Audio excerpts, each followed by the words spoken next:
ukipinga neno halitakusaidia. Na kwa hivyo kuwa tayari kupokea neno la Bwana. Tuamini, tuombe.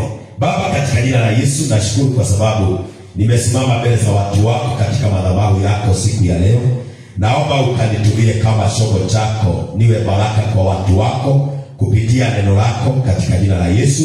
Na ninaombea mioyo ya watu wako Mfalme Baba wetu, ukaweze kuwanenea, ukawabariki, ukawasaidie, macho yao ikafunguke, maisha yao yakabarikiwe, na kutoka siku ya leo Bwana wakaone ukuu wako, wakaone nguvu zako, na Bwana wa mbinguni ukawaponye kila magonjwa, ukutane na mahitaji yote ya mioyo yao katika jina la Kristo Yesu niliomba na hata kuamini. Sema amen. Sema amen. Bwana apewe sifa. Si tunakaribisha hata wale wanatutazama online. Si museme tumewakaribisha katika jina la Yesu. Wabarikiwe pamoja nasi siku ya leo katika jina la Kristo Yesu. Bwana wetu apewe sifa. Uamini ya kwamba siku ya leo ila ujumbe nitakunenea utakuwa baraka katika maisha yako kuanzia leo kuendelea mbele katika jina la Kristo Yesu. Bwana ni roho. Ili mwaka yetu ya 6 kama kanisa, na tungependa Bwana aweze kuinua kila mmoja. Ningeomba Bwana aweze kubadilisha kila mmoja katika jina la Yesu. The way ulikuwa unamtumikia Bwana katika hiyo miaka imepita, umwambie Bwana, nataka unibadilishe katika jina la Kristo Yesu. Bwana wetu pewe sifa.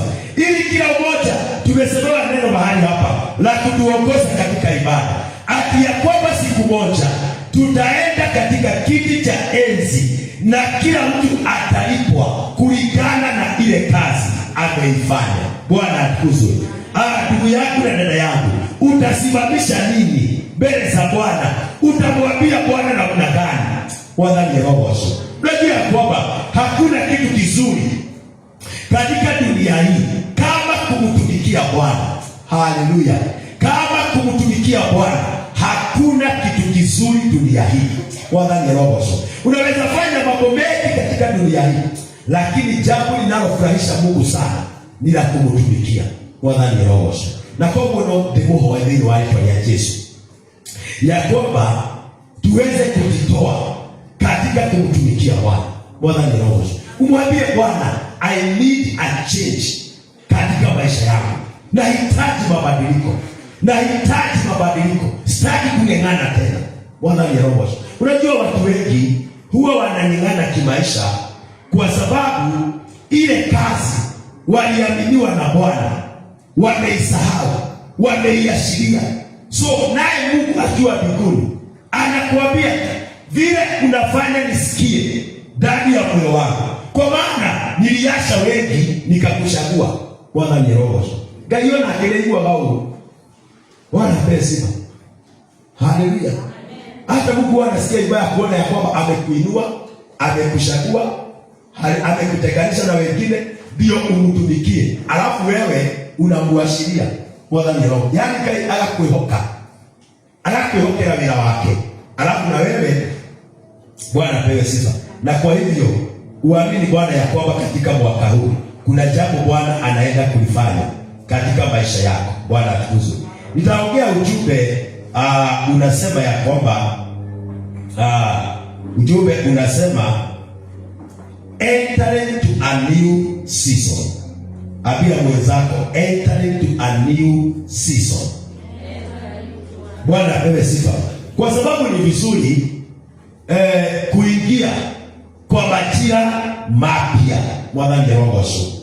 Hautaishi kwa majira ya zamani. Hapana, kuna majira mapya Bwana anaenda kutuingiza kama kanisa. Bwana ni roho. Na tutaangalia tuone ya kwamba ni mambo gani tunastahili kuyafanya ndio tuweze kuingia katika majira mapya. Bwana atukuzwe. Entering to a new season. Bwana atukuzwe. Kila mtu anaelewa ya kwamba namba 8 inasema new beginning, ama mwanzo mpya. Bwana atukuzwe. So kila mwezi ukiingia, elewa hiyo namba inamaanisha nini. Na ukiomba vile hiyo namba inamaanisha, utaona mambo ikifanyika juu ya maisha yako. Bwana ni roho. Kila namba 1 2 3 kuendelea hivyo ina maana yake. Na kwa hivyo hii mwezi wa 8, haleluya, kuna mambo mapya Mungu anaenda kufanya katika maisha yako na katika maisha yangu. Ukiamini, ambia mwenzako ukiamini, something good is going to happen katika jina la Kristo Yesu. Bwana apewe sifa. For us to enter into a new season, tutaweza aje? Utajua aje umeingia katika majira mapya? Kuna vitu unastahili kuacha katika jina la Yesu. Bwana wetu apewe sifa. Fungua nami katika kitabu cha Isaiah 43. Kitabu cha Isaiah 43 and verse 18. Isaiah 43. Hii inaongea habari ya mtu ambaye anajiandaa kuingia kwa majira mapya, kuingia kwa jambo jipya. Wala ni roho. Maandiko inasema msiyakumbuke mambo ya kwanza. Wala ni roho. Ukisoma hapo mwanzo Isaiah 43 hapo verse 1 and 3 inasema ya kwamba unapopita katika maji mengi na katika moto haitakugharikisha, hautashomeka.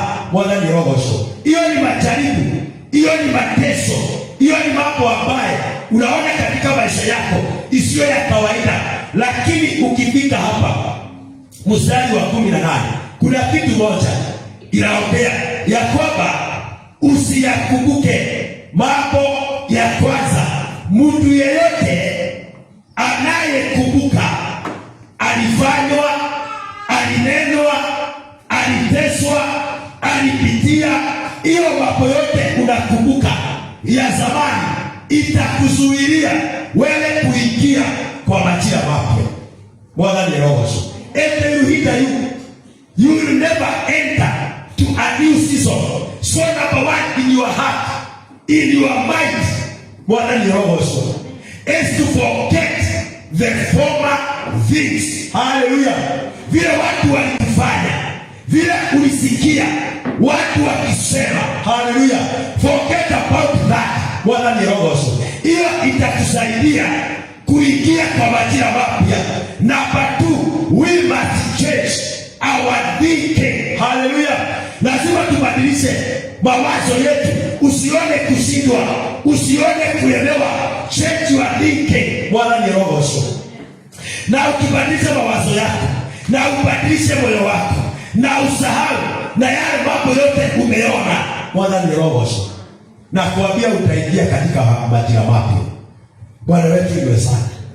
Bwana ni yakumi. Hata Mungu mwenyewe alipokomboa wana wa Israeli aliwaambia ya kwamba hawa Farao na jeshi lake, hawa wa Misri mnaona, kuna siku itafika hamtawaona tena. Msahau na ile mambo yote mliona pale. Bwana ni roho. Mwaliganirwa ni mara kemurali yana. Haleluya. Mwaliganirwa ni ndoro ikamurali yana. Mwaliganirwa ni wena mwito uyamura utayo ni koma. Bwana wetu pewe sifa. Now you focus kwa mambo mapya katika maisha yako. Haleluya. Hapo ndio tunaenda kuingia kama kanisa. Amen. Even the church, we must change. Bwana ni roho.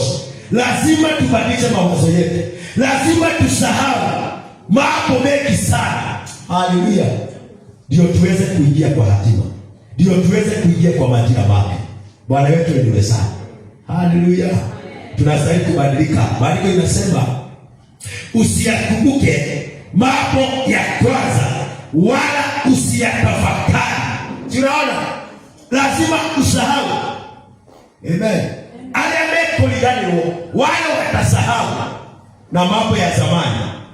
Unajua mambo ya zamani inaweza kukuzuilia kumtumikia Bwana. Mwadhani roho. Mambo ya zamani inaweza kukuzuilia kuomba. Inaweza kukuzuilia wewe kuendelea mbele. Mambo ya zamani inaweza kukuzuilia. Ni kikwazo kikubwa sana. So ndani ya moyo wako lazima namba 1 usahau. Apia mwenzako kusahau. Bwana pesa. Sahau na hiyo mateso. Sahau na hiyo maneno. Sahau na vile walisema. Sahau na mahali umepitia. Bwana wetu sana. Hata kama maji yamekuwa mengi, yamefika kwa magoti yako, Bwana ni roho. Usahau katika jina la Yesu. Hata kama kuna moto umepitia, na kuambia lazima ndani ya moyo wako kwanza usahau ndio uingie kwa majira. Bwana ni roho. Hallelujah. There is a season for everything.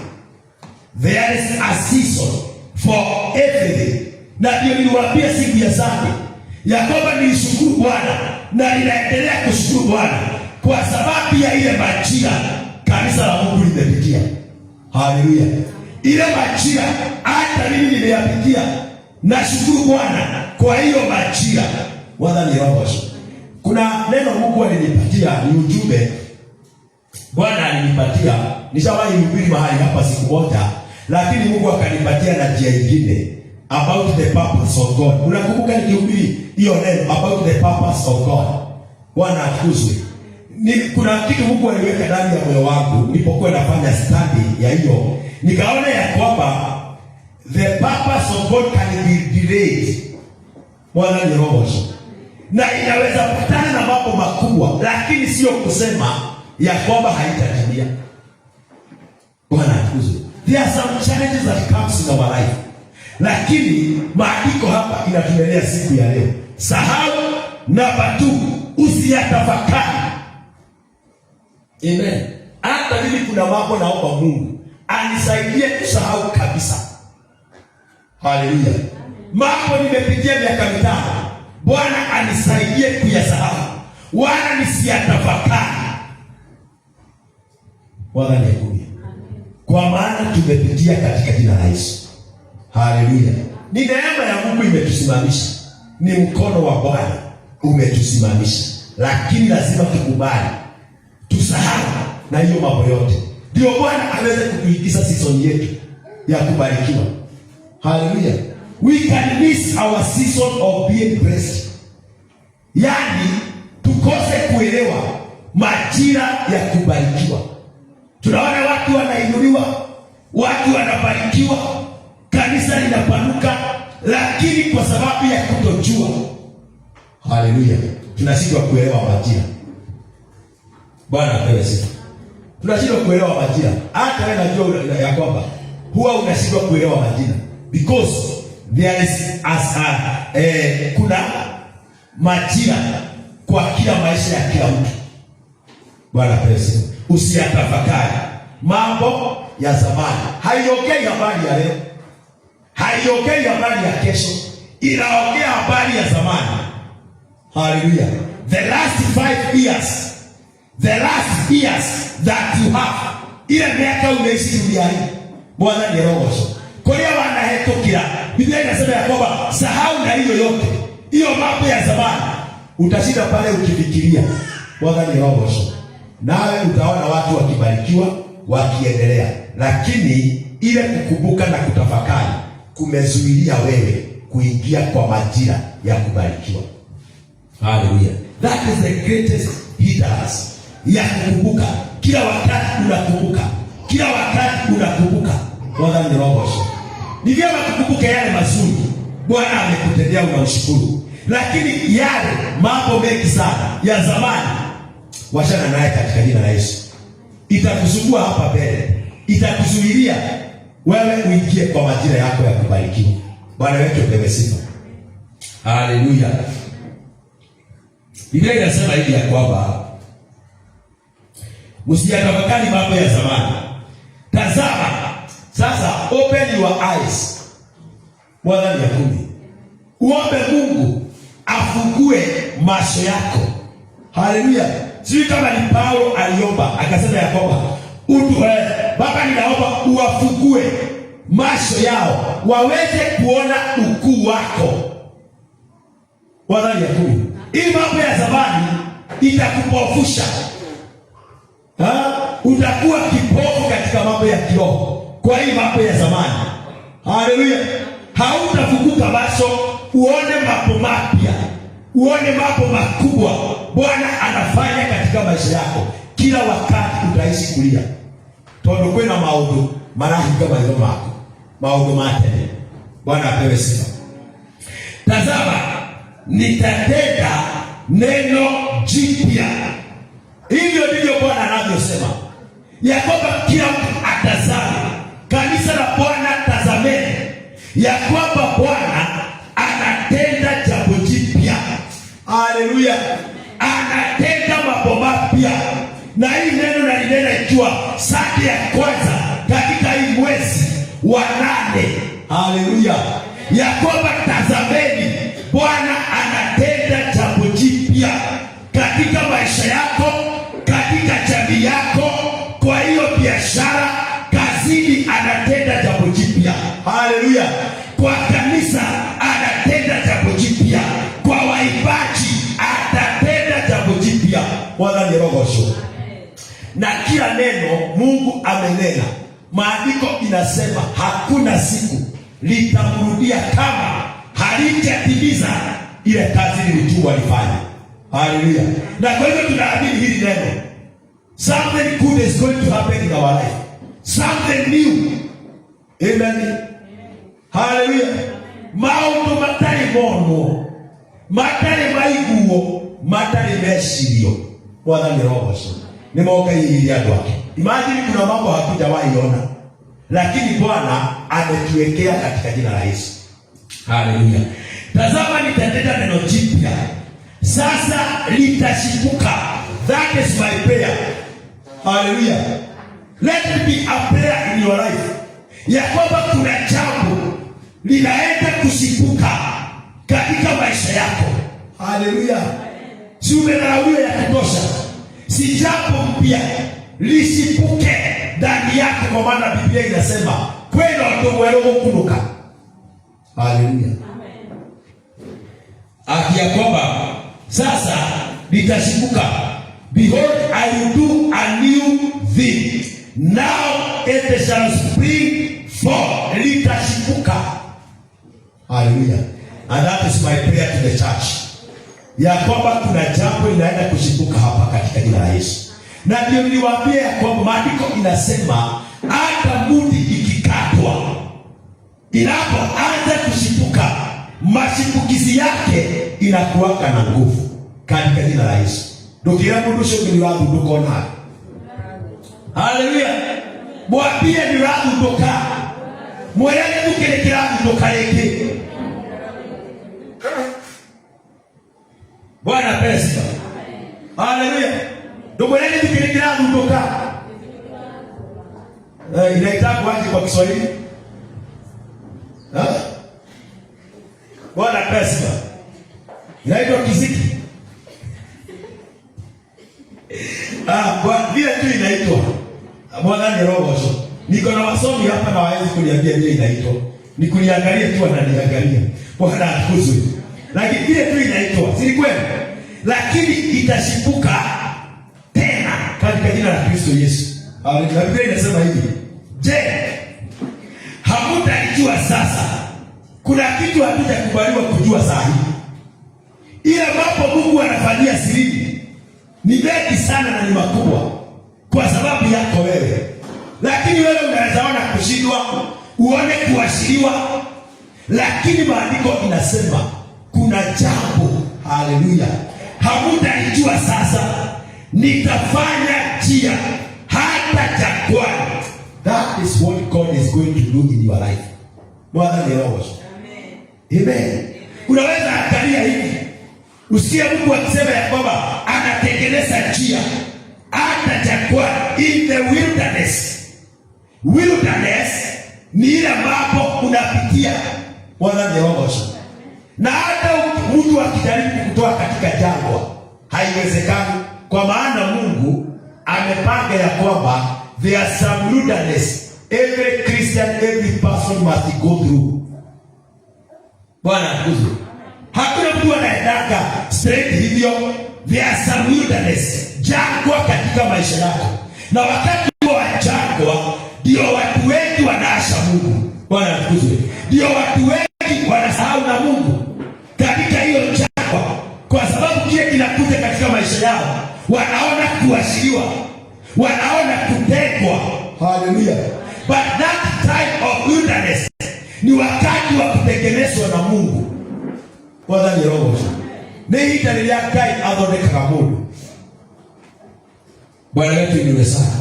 So kila mtu, Biblia inasema ya kwamba atafanya njia hata jangwani. Na tangaza katika maisha yako, mahali wewe uko katika jangwa, naomba Mungu atengeneze njia katika hiyo jangwa, katika jina la Kristo Yesu. Haleluya. Kama Mungu amesema kwa kila majaribu katika maisha yako inayokupata, Mungu huwa anatengeneza mlango ya kutokelezea katika hiyo majaribu. Hakuna mtu anaishi katika majaribu. Bwana ni roho. Hakuna anaishi katika jangwa. There is a way. God knows how to make a way. Anajua kutengeneza njia. Bwana atukuzwe. Naomba kanisa la Bwana litengenezewe njia kuanzia hii mwaka wa 6. As from today, may our Almighty God make a clear, a highway for the church in Jesus' name. Bwana ni roho. Guide wewe kuelekea highway. Hallelujah. Kama anasema ya kwamba mbinguni tutatembea katika njia ya dhahabu, what about in this world? Amen. Sisi tu exercise kutembea katika njia ya dhahabu katika dunia hii, njia iliyonyooka. Bwana ni roho. Njia ambayo haina mashida. Amen. Umeishi kwa jangwa, unaona kana kwamba hakuna njia. Umelilia Bwana, umeomba Bwana kwa sababu ya jamii, unaona hakuna njia, unaona hapa kumeshindikana, wewe unaona giza, lakini leo Bwana anasema anatengeneza njia. Bwana ni roho. Anatengeneza njia katika hiyo jangwa. Hapo unaona kuna giza, Bwana analeta nuru. Ni maandiko yake inasema. That was the Lord. Bwana ni roho. Maandiko inasemaga, thus says the Lord. Hallelujah. Sasa huyu ni Mungu ananena hii maneno yote hapa. Anasema ya kwamba nitafanya njia hata jangwani. Sasa yule mtu ambaye huwa anakumbuka mambo ya zamani hawezi kuona njia ikitengenezwa na Mungu. Hawezi. Bwana yetu.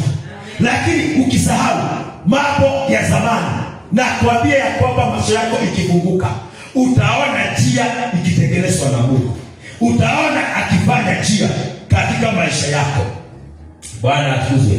Anasema ya kwamba na mito nitafanya njia hata jangwani, na mito ya maji jikani, and the rivers in the desert.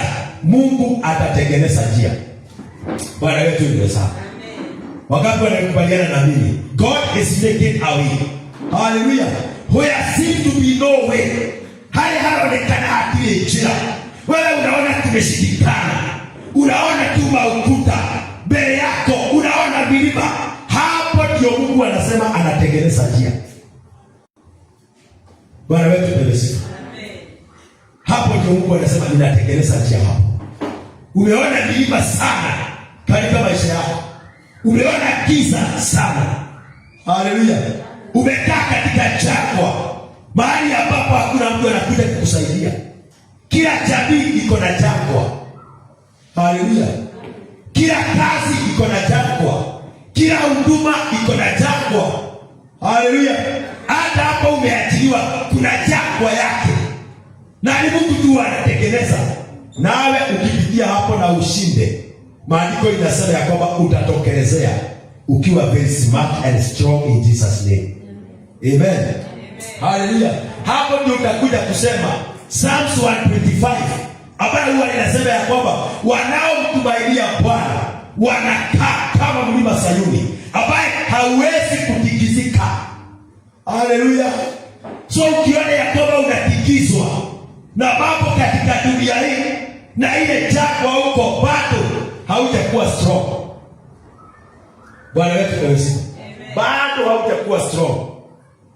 Paka ufike mahali sema ya kwamba mimi siwezi kutikizwa na jambo lolote katika dunia hii, na sitaona jambo litanitenga na upendo wa Mungu.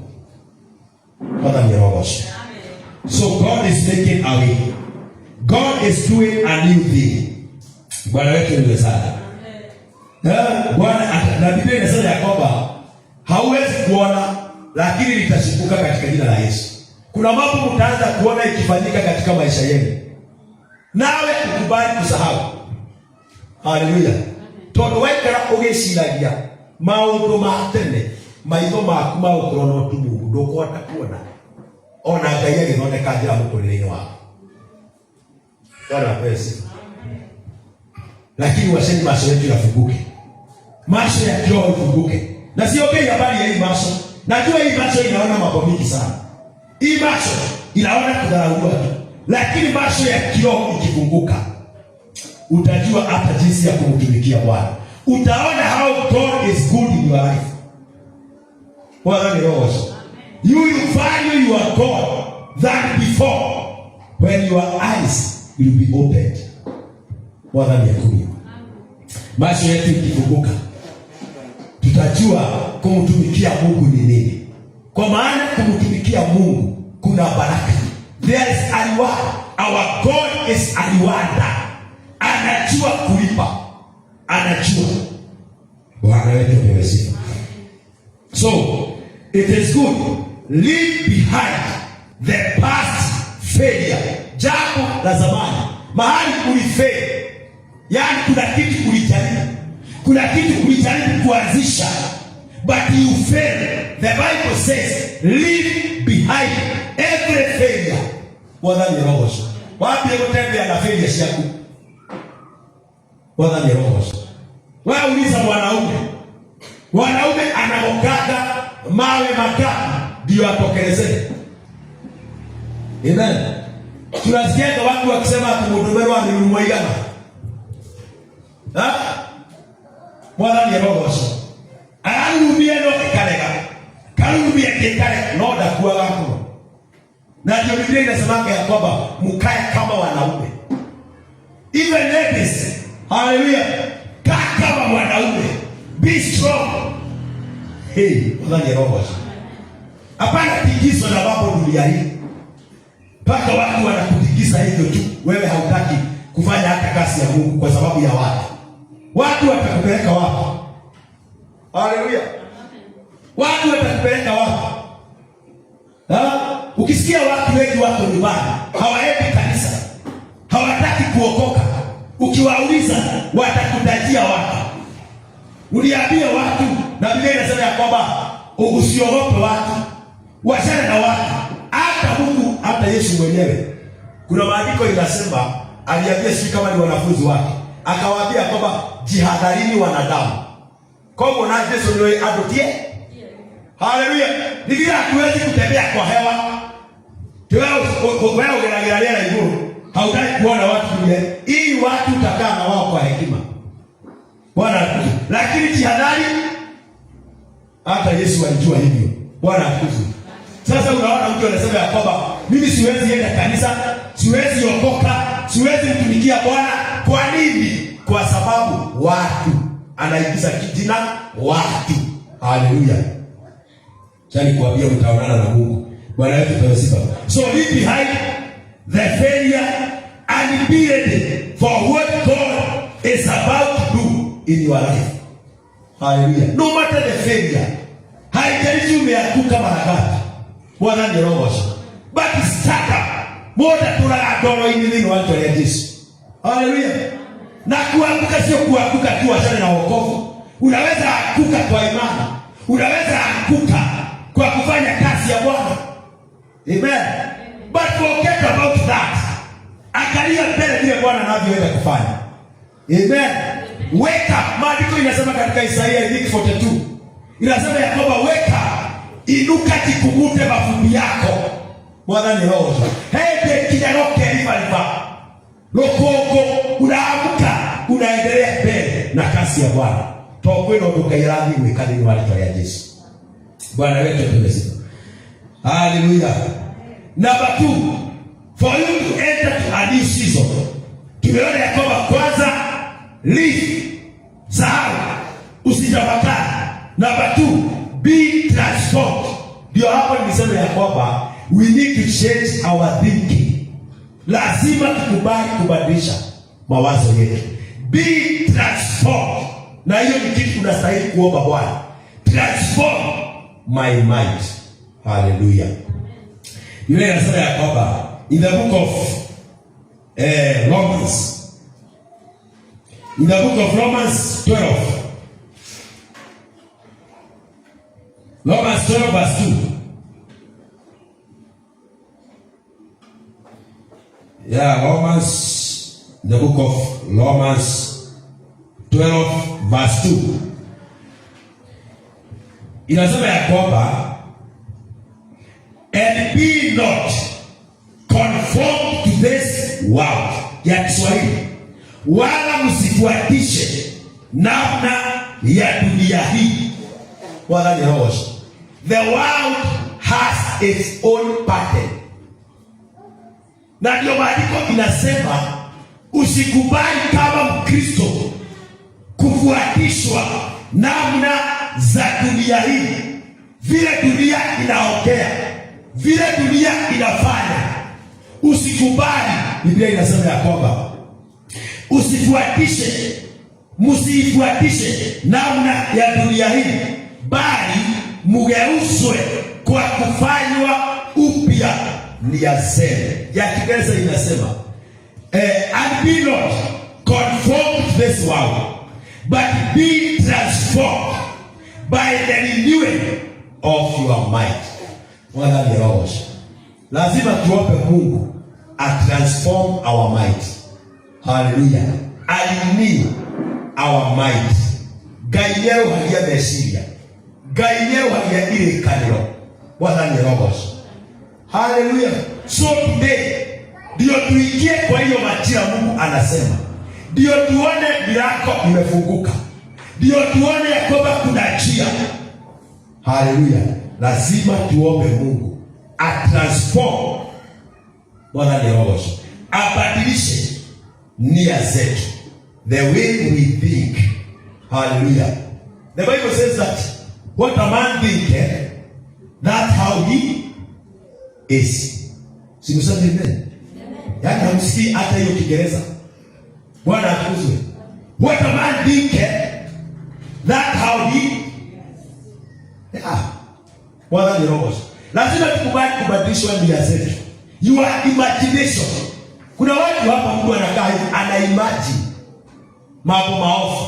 That imagination inaweza timia katika jina la Yesu. Lazima tuombe Mungu arenew mawazo yetu katika jina la Yesu. Bwana ni roho. At least tuone Mungu katika maisha yetu. Mugeuzwe kwa kufanywa upya nia zenu. Hebu sikiza, mupate kujua hakika mapenzi ya Mungu yaliyo mema, ya kumpendeza na ukamilifu. For us to know, tuelewe hakika. Bwana ni roho. Kama tunataka kuelewa mapenzi ya Mungu katika maisha yetu na kwa kanisa la Bwana, lazima tuombe Mungu abadilishe, ageuze mawazo yetu na nia zetu. Bwana yetu tuweze. So kama hatutakubali kuwa transformed, hatutaelewa mapenzi ya Mungu ni nini. Kuna mtu amekaa hapa chini, bado hajajua mapenzi ya Mungu ni nini katika maisha yake. Bwana ni roho. Ndio unaona ya kwamba unafanyaka mambo hivyo tu. Because haujafunguka, haujakuwa renewed, uelewe mapenzi ya Mungu katika maisha yako ni nini. Hallelujah. Jambo gani linaweza fanya limpendeze Mungu, likamilike mbele zake Bwana. But many of us hatujaelewa mapenzi ya Mungu. Bwana atukuzwe. Hata kuna mwingine hajaelewa mapenzi ya Mungu. Kwa nini? Mungu alikuleta katika hii madhabahu. You need to know the will of God in your life. Hallelujah. Ndio uweze kufanya mapenzi ya Mungu. Usije ukafanya mapenzi yako. Usije ukafanya mafikira yako. Do the will of God. Na hiyo ndio kitu ya muhimu sana katika maisha yetu. Wala ni roho. So Biblia inasema ya kwamba tusifundishwe, tugeuzwe ili tupate kujua na kuelewa mapenzi ya Mungu yaliyo mema. Kuna mtu hapa anaweza fanya jambo aone ya kwamba ni nzuri, lakini sio mapenzi ya Mungu. Kwa macho yake ni nzuri, but it is not the will of God. Hallelujah. Na hapo kuelewa mapenzi ya Mungu lazima uwe na roho wa Mungu. Uwe umejua neno. Uwe umefunguka macho. Bwana wetu ndiye sana. Amen. Yaliyo mema ya kumpendeza na ukamilifu. Kuna mambo tunaweza fanya hapa na isimpendeze Mungu. Bwana atukuzwe. Haleluya. Niulize swali, ile mambo unafanyanga, je, inapendeza Mungu ama inakupendeza wewe ama inapendeza wanadamu? Ni vyema kufanya jambo litakalo mpendeza Mungu. Haleluya. Wacha kupendeza watu. Utapendeza watu, watakuinukia, watakupinga. Lakini ukipendeza Mungu, atajua ya kwamba I have a servant. Niko na mtu naweza kuaminia kitu. Bwana wetu ndiye sana. Lakini sisi tunafanya mambo, tunapendeza watu. Yaani hautaki kukosea mtu ndio umpendeze. Hapana, lazima tutoke hiyo level katika jina la Yesu. Haleluya.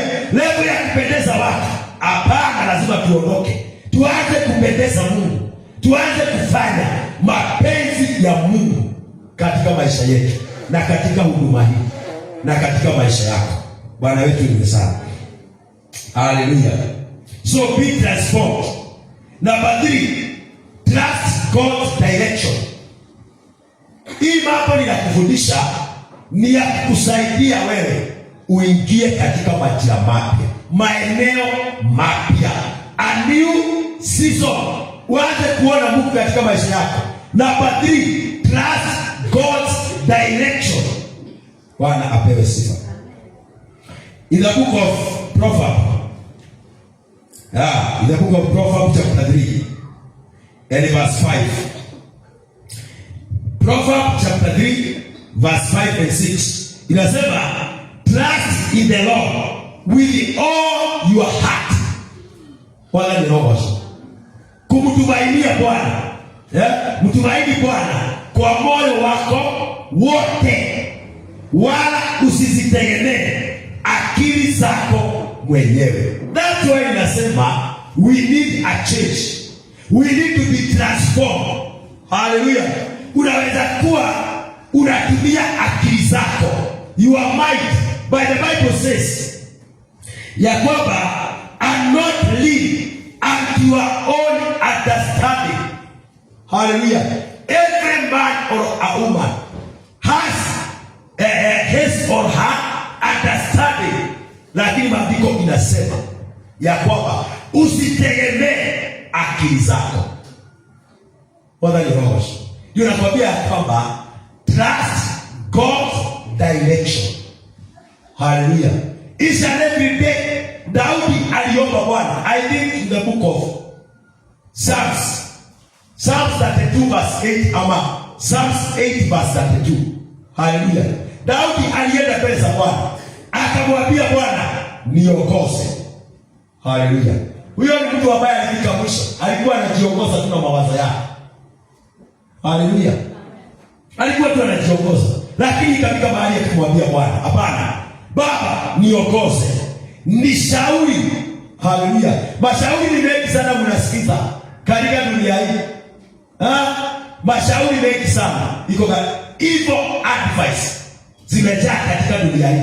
Lakini Daudi akamwambia Bwana, nishauri, niongoze, nielekeze katika njia ambayo nitakayoipitia. Imagine hata wewe usijiongoze, ambia Mungu, ongoza miguu yako.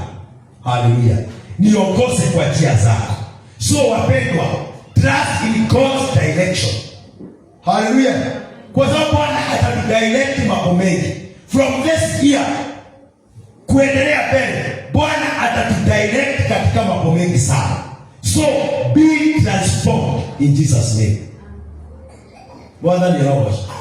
Kwa sababu inaweza kuwa tunajiongoza, tunajielekeza, tunapokea advice na huko nje. Bwana ni roho. Na mnajua vile dunia imeharibika. Mnajua vile kuko katika dunia wakati huu. The world is not good. Tuko katika nyakati za hatari. The Bible says. Bwana ni roho. There are so many evil advices watu wanapewa. At the end of the day, kuna watu watalia. Bwana ni roho. Kuna watu watalia. Kuna watu wataona ushuru kwa maisha yao because of evil advices zinatoka katika dunia hii. Bwana ni roho. But washeni tuamini Mungu. Tumtumaini Bwana. Let God direct us in Jesus name. Bwana ni roho. Tuombe Mungu atuongoze kama kanisa. Atuongoze vile utaelekeza jamii yako na hiyo kazi yako unaifanya. Omba Mungu akupatie direction. Omba Mungu mashauri. Omba Mungu akuelekeze katika jina la Kristo Yesu. Bwana wetu ni sana. Trust God's direction. Number 4, consecrate yourself. That is to sanctify your heart, your mind, your spirit, your body. Hallelujah. Consecrate yourself. Mungu akamwambia Joshua namna gani? Joshua 3, the book of Joshua, chapter 3 and verse 5. Joshua chapter 3 and verse 5. Joshua akawaambia watu. You can see, Joshua akasimama kama mtumishi wa Bwana kwa sababu ya Israeli. Akawaambia, jitakaseni, maana kesho Bwana atatenda mambo ya ajabu kati yenu. Hallelujah. And Joshua, ya Kiingereza, and Joshua said unto the people, sanctify yourself. Sanctify yourself. For tomorrow the Lord will do wonders among you. Hallelujah. So inafikanga wakati unajitakasa wewe mwenyewe. Consecrate yourself. Hiyo ni jina lingine ya sanctification. Bwana ni roho. Consecrate, sanctify yourself. Wakati unaenda mbele za Mungu, wakati uko nyumbani, wakati uko mahali popote, consecrate yourself. Because tomorrow, God is doing a new thing. Bwana ni roho. Gainiarega mwika udumwero. But we need to sanctify ourselves in Jesus' name. Hallelujah. Hiyo ni number 4. Consecrate yourself. Na kufundisha mambo. How you can enter a new season. What are you supposed to do? Hallelujah. These are some points that I'm giving you today in Jesus' name. Na yule atakayeshika, utaona mambo mapya yakianza kufanyika kwako. Ya muhimu sana ni kusahau mambo ya zamani. Hiyo ndio ya muhimu sana. Usahau, kwa maana hiyo inaweza kuleta upofu katika maisha yako. Katika jina la Kristo Yesu. Ya 5, I think it is ya 5, seek God first. Seeking God first. In the book of Matthew, chapter 6, verse 33. Seek first the kingdom of God and his righteousness, others shall be added unto you. Bwana ni roho.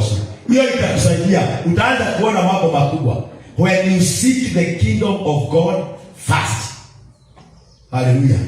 Sio miaka yote imepita, si umetafuta mambo yako sana. Semeni amen. Hallelujah. Si umetafuta mambo yako sana.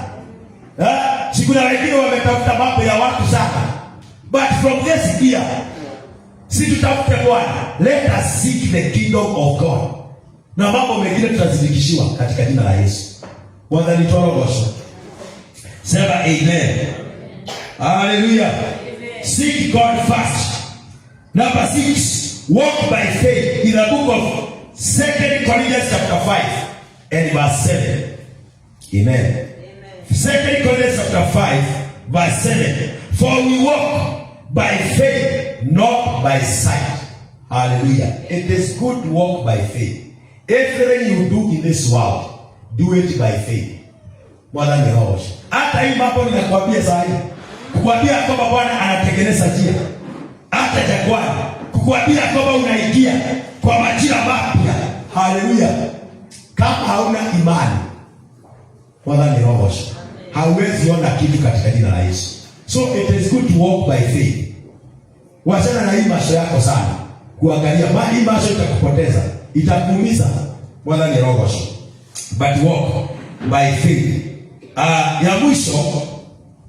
Ya mwisho inasema commit your plans to God. Every plan you have in your life, even the plan that we are going to sit down and plan for the church, the Bible says that we commit that plan unto God. Wala ni roho. Mipango ya kudira wanage koyo. Mipango ya area we nayo. Hallelujah. Umekometi kuekai. Bwana bless. Psalms 37, wacha tusome hii. Kwa maana nimeona vile mmeniangalia. 37 verse 5. Inasema umukabidhi Bwana njia yako. Commit thy way unto the Lord. Trust also in him, and he shall bring it to pass. Bwana ni roho. So every plan you have, your ways, commit them to God. Bwana ni roho. Every day ukiamka, kwa maana kila mtu ako na mipango ya jamii yake. Kila mtu ako na ile njia angependa jamii yake ipitie. Haleluya. Hata mimi niko na mipango kwa ajili ya kanisa la Bwana. Na njia zile ningependa Bwana aweze kutupitishia. Bwana ni roho. But all those I need to commit them to God. Na stahili kuyakabidhi Bwana. Kwa maana ukikabidhi Bwana utakuwa stress free in Jesus name. Bwana, utakuwa stress free. Haleluya. Mwenzako utakuwa stress free. But because hatujaelewa kukabidhi mambo yetu kwa Mungu, that's why we are stressed in our life. Bwana wetu yuwe sana. Hiyo ndio unaona ya kwamba tuko na stress nyingi sana. Katika jina la Kristo Yesu. Bwana ni roho. Are we ready to pray? Hallelujah. Uko tayari kujiombea? Uko tayari kujiombea? Uko tayari kuomba Mungu abadilishe mawazo yako, abadilishe nia yako katika jina la Kristo? Mwambie Bwana, Bwana, kuanzia leo nimesahau na mambo ya zamani. Bwana atukuzwe. Yale yote umefanywa, yale yote umesikia, yale yote umeona, forget about them. Hallelujah. Achana na hiyo mambo. Uanze kufocus. Anza kufocus kwa Kristo aliyekuita. The Bible says he is the pioneer and the perfecter. Hallelujah. Verse nyingine inasema ya kwamba he is the author and the finisher of our faith. So we need to look unto Jesus. Whether the robot. Focus your mind. Focus your eyes unto God. Whether the robot. Ndio tuone mambo ikibadilika katika jina la Yesu. Whether the robot. Hatuwezi kusherehekea mwaka tukiwa na mambo ya zamani. We must forget about them. Whatever we have gone through as a church, as your family, as your life, forget about them for us to see God. Amen. Nila tuote kuonaka alivote kachira. Tuote kuonaka ya kirehe ya ndugu wake ya Yesu. Bwana atukuzwe.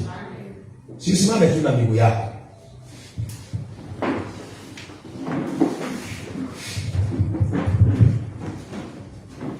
Bwana apende sifa. Yeah, we have heard the word of God. Amen. Sometimes it is good to pray for yourself. Ni vizuri kujiombea. Ni vizuri kunashika mawazo yako. Unanenea mawazo yako. Unanenea moyo. Unanenea maisha yako. Wadha ni rongoshi. Nila wote kufokasi mbele. Wote kutugatira uweze kumtumikia Bwana. We need a change in Jesus' name. na ya muhimu sana ni kubadilishwa, kugeuzwa. Haleluya, kugeuzwa mawazo. Hiyo ndio itatusaidia tuingie katika majira mapya katika jina la Kristo Yesu. Tuinue tu mikono yako mbele za Bwana. In the mighty name of Jesus, we have heard the word of God. Everybody close your eyes, lift up your hearts unto the Lord in the mighty name of Jesus. As you close your eyes, as you lift up your hearts, open your mouth. Anza kuongea na Mungu wako. Anza kuongea na Mungu. Hapana, ongea ndani ya moyo. Fungua sauti yako. Fungua kinywa chako. Nenea maisha yako. Nenea mawazo yako. Nenea moyo wako. Mwambie Bwana, as from today, natamani kuingia kwa majira yako ya kubarikiwa, majira ya kuinuliwa, majira ya kuongezeka, majira ya kufanikiwa. Today my Father, naomba ukabadilishe mawazo yako, geuza moyo wako kwa jina la Bwana. Ambia Bwana, ninasahau na yote ya zamani, na yasahau mahali nimeanguka, mahali nimefero katika huduma, katika jamii, nasahau na yote. Ambia Bwana, I forget the former things. Oh God my Father, we forget the former things. Oh Jehova wa rehema, tunaomba Bwana, fungua macho yetu, fungua mawazo yetu, wende kawafana kuingia kwa majira ya kubarikiwa. We have been struggling, we have gone through my Father, but we forget in the name of Jesus. Tunasahau na yote Bwana, katika jina la Kristo. Nasahau na yote ya zamani. Baba wetu wa rehema, nimeyapata mengi Bwana katika huduma, but I forget about them. Oh Jehovah my God, open my eyes, help me to focus unto my Father. Uliyeniita Bwana, wewe ni mwaminifu. Uliyeniita Bwana, utakamilisha katika jina la Bwana. Oh Jehova, siku ya leo tusaidie Bwana, kutrust you God, trust your direction, committing our ways unto my Father, katika jina la Kristo. Baba tusaidie, never to lean, oh God, in our understanding, but we need to lean in your understanding, katika jina lako Bwana. Tunakuomba katika jina la Yesu. Baba wetu wa mbinguni, naomba ukatusaidie, naomba ukatusaidie. Badilisha mawazo yetu, badilisha nia zetu, badilisha hii mawazo Bwana.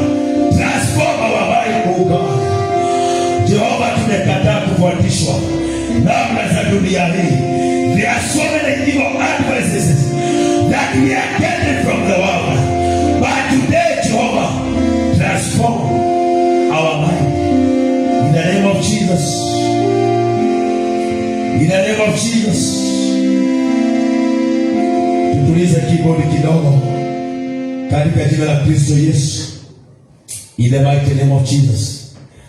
Ningependa kila mtu akashike kichwa chake katika jina la Yesu.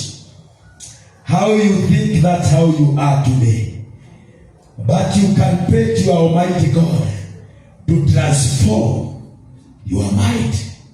Ageuze tu hiyo mawazo yako. Siunenee hiyo mawazo yako dakika moja. Ambia Bwana, transform my mind. In the mighty name of Jesus. Baba, katika jina la Yesu, geuza hii mawazo yako Bwana. I need to see you. Natamani nikuone Bwana. Natamani nikuone Bwana uliye mtakatifu. In the name of Jesus. Ombea mawazo yako, ombea nia yako, ombea moyo wako. Hii kitu ninakuambia itakusaidia. Itakusaidia hapo mbele. Itakusaidia macho yako ifunguke. Uanze kuona ukuu wa Bwana. Uanze kuona Bwana akitengeneza njia katika jina la Yesu. Baba, badilisha mawazo yetu. Badilisha nia zetu. Badilisha mioyo yetu katika jina la Kristo. Asante Mungu wa rehema. kuna kitu moja ningependa tukubaliane na tuombe pamoja, na kila mtu ataiombea katika jina la Yesu, ya kwamba Bwana atengenezee kanisa lake njia katika jina la Kristo Yesu. Tuache kuona milima, tuache kuona jangwa, tuache kuona kushindwa. Tumwambie Bwana, maandiko imesema anatengeneza njia katika jangwa katika jina la Kristo Yesu. Sikia mtu afungue kinywa chake, ambia Bwana, tunashukuru kwa sababu ya hiyo njia unatengenezea kanisa, hiyo njia unanitengenezea katika jina la Kristo Yesu. Enda mbele za Bwana upendwa, anza kuombea kanisa, anza kuombea kanisa. Just a minute, ambia Bwana, make a way, oh God. Baba, katika hii mwaka wa 6 Jehova Redeemer, we are praying, oh God, as a church, oh dear Father, that you may make a way kule kuronekanite Ngai gutari na njira. Twahoya Ngai ututhondekere njira, twahoya ututhondekere njira thĩinĩ wa rĩĩtwa rĩa Jesũ. We commit our plans, we commit our ways unto you, my Father. Kama kanisa lako, maandiko imesema unatengeneza njia hata jangwani. Baba wetu wa rehema, kwa kila jangwa, kwa kila milima, kwa kila malango, tengeneza njia katika jina la Kristo Yesu. Asante Bwana, kwa maana kuna jambo unaenda kushipua katika nyumba lako. Baba wetu wa rehema, litashipuka na nguvu katika jina la Kristo. Baba wetu, utafanya watu wako washipuke, wakate kauli, wakutumikie, wasimame kama Joshua, waseme ya kwamba mimi na nyumba yangu nitakutumikia katika jina la Kristo. Kwa sababu ya yale mambo yote Baba unatenda katika maisha yao, inua mkono wako mbele za Bwana. I want to pray for you in the mighty name of Jesus. And it is good to believe and have faith. Uwe na imani katika moyo wako katika jina la Kristo Yesu. In the name of Jesus. Baba, katika jina la Yesu, naombea kila mikono yote imeinuliwa juu sana as a sign of surrender. In the mighty name of Jesus, we are committing our ways, our plans unto you, O God. We are praying today, Jehovah, ya kwamba ukabadilishe mawazo ya watu wako, nia za watu wako. Badilisha hii mioyo as from today kuendelea mbele, Jehova, katika jina la Kristo. Naomba macho yao yakafunguke, wakaone ukuu wako. Ninaondoa kila upofu katika macho yao katika jina la Kristo. Naomba masikio yao Baba yakafunguke, wakasikie sauti yako katika jina la Kristo Yesu. Ninawaombea baraka, Jehova, na kuanzia siku ya leo watengenezee njia mahali wanaona hakuna njia, mahali wamekuwa wakiona giza katika maisha yao, kwa ndoa zao, kwa familia zao, kwa biashara. Natangaza kuanzia dakika hii Baba ukaashiria nuru yako katika jina la Kristo Yesu. Na Baba wa mbinguni, tunainua mikono yetu juu kwa sababu ya kanisa hili, Jehova. Tunasahau na yote Bwana, tumeyapata, tumesikia na tumeyaona. But as from today, kuanzia hii mwaka wa 6 kuendelea mbele, Jehova, tuna focus Baba kwako, kwa sababu wewe ndiye ulianzisha na wewe ndiye utakaye kamilisha. Tunaamini ya kwamba kanisa unalitengenezea njia, tunaamini ya kwamba unaleta mabadiliko katika jina la Kristo Yesu. Mambo ambayo tulishindwa Bwana, hatutashindwa kuanzia mwaka huu, hatutalemewa kuanzia mwaka huu katika jina la Yesu. Kila majengo tulijengewa, maukuta tulijengewa, maroho mabaya yalisimama yakazuilia kanisa. Kuanzia mwaka huu kuendelea mbele, hatutazuiliwa tena, hatutanyimwa haki yetu. Baba wetu wa rehema, kila baraka Jehova tunaifungua kwa watu wako katika jina la Kristo. Baba wetu wa mbinguni, wale wote wamezuiliwa hiyo miaka Baba, tunasema ya kwamba kuanzia leo watafunguliwa katika jina la Yesu, watafunguliwa katika jina la Yesu. Milango ya gereza itavunjika, nia zitavunjika, mawazo itabadilishwa. Hao watu wako Mfalme utawatumia kuinua kazi yako, utawatumia Bwana kuleta mabadiliko katika nyumba lako katika jina la Kristo Yesu. Baba wetu wa mbinguni, ninawabariki kuanzia leo, na ninaomba mkono wako uliye hodari uwe juu yao Bwana. Wabariki kuwabariki, wapanulie mipaka yao katika jina la Kristo. Naomba uwatendee mema, na ninaomba Mwokozi wetu ukawapatie nguvu ya kukutumikia, wapatie neema ya kukutumikia Bwana. Walishindwa miaka iliyopita, lakini kuanzia hii mwaka hawatashindwa, kwa maana Mungu umewashika na mkono wako. Utawaongoza, utawaelekeza, utawashauri na utawaonyesha ile njia watakayoipitia, kwa utukufu wa jina lako. Tunakubariki na tunakuinua kwa sababu wewe umeweza. Katika jina la Kristo Yesu nimeomba na kuamini. Amen. Si upigie Bwana Yesu makofi. Amen. Tunapoketi katika jina la Kristo Yesu.